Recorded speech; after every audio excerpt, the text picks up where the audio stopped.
All right, I just wanted to send you a video to make it easier for you to understand. We've got all these parts. So we have the float itself.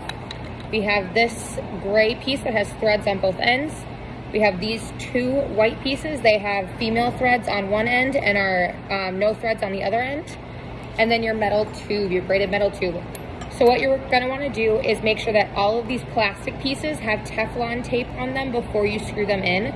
You're gonna screw the float into one of these pieces, just like that. Make sure it's nice and tight. And then this float, it has this wing nut on it where you can tighten it and you can loosen it. And that's how you can adjust this. See here, if we loosen it. There we go. And that's how you adjust the level that you want your water to go to once it's in there. Tighten it back up and it'll be fine. And then, and then you're gonna take your gray piece, once again, also screw that in just like that.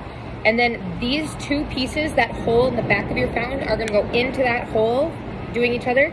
And then you're going to want to glue around it, use PVC glue, and you're gonna glue those into your fountain. This braided piece is gonna go onto the other gray end here. It is a little bit difficult because it barely fits in there. To be honest, I couldn't get it to work earlier, and I think this is the wrong size pipe, but yours will be the right one.